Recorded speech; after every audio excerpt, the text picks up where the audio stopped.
মসনদ দখলের লড়াই 2024 দেখতে চোখ রাখুন চ্যানেল 24/7 এর পর্দায়। বারাসত লোকসভা কেন্দ্রের তৃণমূল কংগ্রেস প্রার্থী কাকলি ঘোষ দস্তিদার হাবড়া শিব মন্দিরে পুজো দিয়ে আজ প্রচার শুরু করলেন।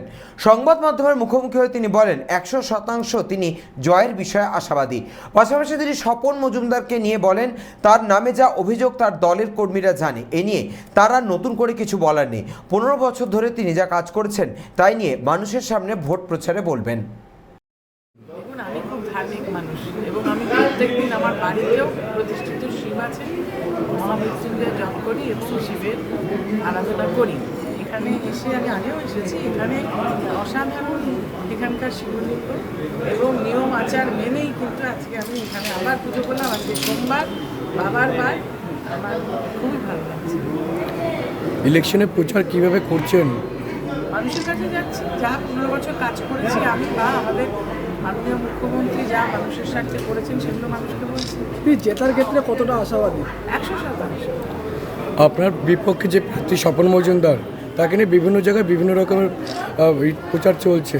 তাদেরই দলের লোক বিভিন্ন জায়গায় অভিযোগ জানাচ্ছে, কমিশনের কাছে অভিযোগ জানাচ্ছেন, কি বলবেন?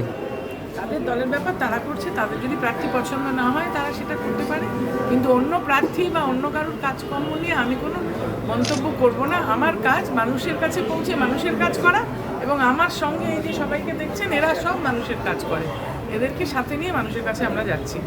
বিজেপির যারা কর্মী তারাই বলছে সে মাদক পাচারের সাথে যুক্ত।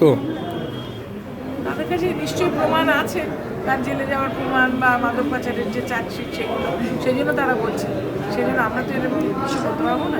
কতটা সহজ হবে এই তার নামে যে এই যে অভিযোগগুলো রয়েছে, এই প্রচারে কতটা সহজ হবে আপনার? দেখুন, আমরা চিরকালই লড়াই করতে অভ্যস্ত মানুষের সাথে, এবং আজ বলে নয়, 34 বছরের বামফ্রন্টের যে লড়াইটা ছিল মমতা বন্দ্যোপাধ্যায়, সেখানেও আমি তার সাথে ছিলাম, মানুষের সাথে, সকল আন্দোলনে।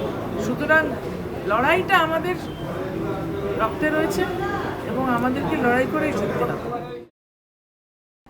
হাবড়া থেকে শান্তনু বিশ্বাসের রিপোর্ট, চ্যানেল 24/7। সিংহাসনের মহাসংগ্রাম